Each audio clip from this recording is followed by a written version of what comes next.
हर हर महादेव। उसके मुख से तेज टपकता था। ऐसा मालूम होता था कि ज्ञान और वैराग्य का स्रोत बह रहा है, मगर उसके गुणों को पहचानने वाला उस गांव में कोई नहीं था। लोग उसे पगली कहा करते थे। उसके कार्यों से भी यही निश्चित किया जा सकता था कि वह पगली है। उसकी परवाह किसी को भी नहीं थी और न ही खुद किसी की परवाह करती थी। हाँ, परवाह करती थी उसकी जो उसके हृदय में बसे हुए थे। उन्हीं के लिए उसने लोक लाज मान मर्यादा सब का त्याग कर दिया था। बचपन से ही उसके माता पिता परलोक सिधार गए थे। वो कुलीन थे। जब पगली के घर में कोई न रहा तब उसके पड़ोस के एक ब्राह्मण ने दया करके उसको पास रख लिया। उन ब्राह्मण देवता का नाम पंडित लक्ष्मी नारायण था। बहुत ही सज्जन व्यक्ति थे। प्रातः काल उठकर 2-2.5 घंटे तक ईश्वर ध्यान किया करते थे। पगली भी उनका साथ देती थी। जब तक पगली न समझी थी, वह पंडित जी के पास ही बैठकर भगवान की मूर्ति की ओर एकटक निहारती और गुनगुना कर कहती। पूजा के लिए वह फूल तोड़ लाती और अनन्य प्रेम से भगवान का श्रृंगार करती। उसके इस सरल भक्तिपूर्ण भाव से पंडित लक्ष्मी नारायण हृदय भी भर जाता था। पंडित लक्ष्मी नारायण ने उसकी लगन देखकर उसे उपदेश देना शुरू कर दिया। बड़े प्रेम से वो उसे भगवत गीता, रामायण आदि ग्रंथ विस्तार पूर्वक सुनाते और समझाते। ज्ञान और वैराग्य का भी विवरण पूर्णतया कर दिया था। थोड़े ही दिनों में पगली का भगवान के प्रति विश्वास तथा प्रेम और इस मिथ्या जगत के प्रति अविश्वास और घृणा से हृदय भर उठा। उसका ज्ञान कार्य रूप में परिणत हो गया और क्रमशः उत्तरोत्तर वृद्धि को प्राप्त होता गया। यहाँ तक कि पंडित लक्ष्मी नारायण स्वयं उससे अपनी त्रुटियां जानने लगे। पगली को देखकर पंडित जी का हृदय गदगद हो जाता, मगर यह सुख उसको अधिक समय के लिए न मिल सका। उनका कार्य समाप्त हो चुका था। उनका कार्य इतना ही था कि वे भगवत पात्र में भगवत रस भर दे और उसे भगवत अर्पण करके भगवत आश्रम में चले जाएं, और ऐसा ही हुआ। पगली अकेली पड़ गई।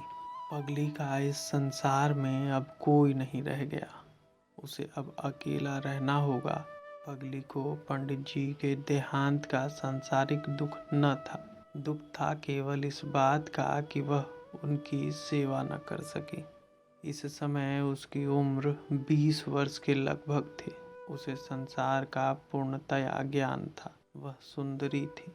रूप मनुष्य को न जाने किस वक्त अंधा बना दे, वह अच्छी तरह जानती थी कि उसका रूप और उसकी आयु उसके सबसे बड़े शत्रु हैं। इनका उसने अच्छा प्रतिकार कर रखा था। अपने केशों को जटाओं के रूप में परिणत कर लिया और उन जटाओं को अपने मुख पर बिखेरे रहा करती थी। उसकी बड़ी बड़ी आंखें जटाओं में छिप जाती थीं। अपने शरीर पर सदा धूल लपेटे रहती थी। गांव में जब वह निकलती, वह विचित्र शब्द करती हुई चलती। लोग उसे पगली कहने लगे थे। कोई भी उसे पहचान नहीं सका। वह पगली जरूर थी, मगर लोग यह भी जानते थे कि गांव में जहाँ कहीं भी चर्चा हरि की होगी, वहाँ पगली सबसे पहले पहुँचेगी। लोग जानते थे कि पगली स्वभावगत भगवान के गुणानुवाद सुनने आ जाती है। वह कभी बोलती जरूर नहीं, पर बात सबकी समझती थी। वह पूर्णतया विक्षिप्त नहीं थी। उसके कुछ कार्य ऐसे थे जो बड़ों बड़ों को विस्मय में डाल देते थे। एक बार गांव में एक बहुत ही विद्वान पंडित का आगमन हुआ। ग्रामवासियों ने पंडित जी के सामने भगवत सुनाने का प्रस्ताव रखा। पंडित जी सहमत हो गए। पंडित जी 1 ही 2 रोज रुक सकते थे।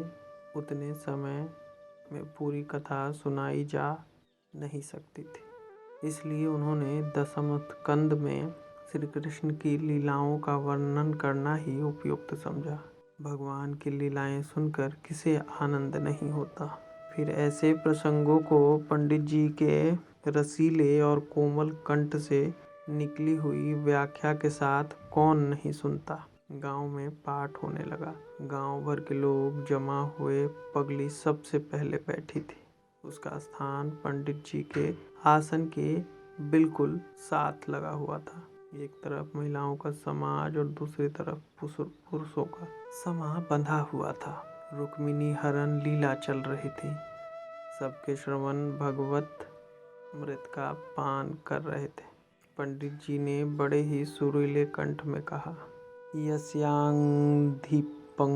जरज अस्नपनम महान्तो वाञ्छन्तयुग्मापतिरिवात्मापतोपहल्यय यहाम्बुजाज न लभे भावतत्प्रसादम जहार्मम्बुसून व्रतकृशाञ्जच्छत जामभिमि स्वात।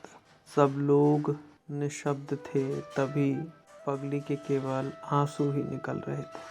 मगर इस श्लोक को सुनते ही वह फूट पड़ी। वह आवेश को न रोक सकी। उसे सूध बूध नहीं रहा। उसे मूर्छा आ गया। कुछ भक्तजनों के मुंह से निकल ही पड़ा, धन्य है, कितना गाढ़ प्रेम है।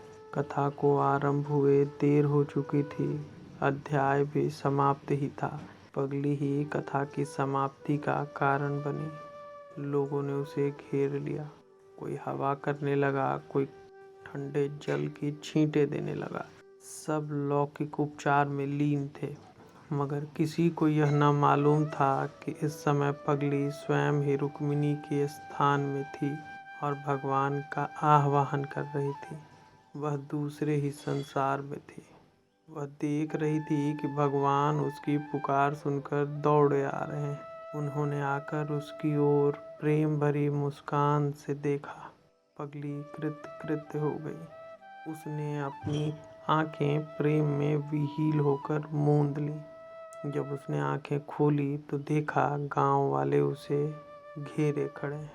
उसने तुरंत अपना शरीर संभाला और पगली का अभिनय करती हुई वहां से चली गई। पगली में केवल भक्ति ही नहीं थी, उसे तो सब जीवों में भगवान की झलक दिखलाई पड़ती थी। जब कभी वह एकांत में होती, गुनगुनाने लगती, यो मां पश्यति सर्वत्र सर्व च मयि पश्यति तस्याहं न प्रणश्यामि स च मे न प्रणश्यति। किसी भी जीव को यदि वह दुखी देख लेती तो स्वयं बहुत दुखी होती और उसे दुख निवारण के लिए ईश्वर से प्रार्थना करती और स्वयं भरसक प्रयत्न करती। आगे की कहानी अगले भाग में। आगे पगली के साथ क्या हुआ, पगली ने किस तरह सबको भगवान के रास्ते पर लेके आई, अगले भाग में। हर हर महादेव। जय मां आनंद भैरवी।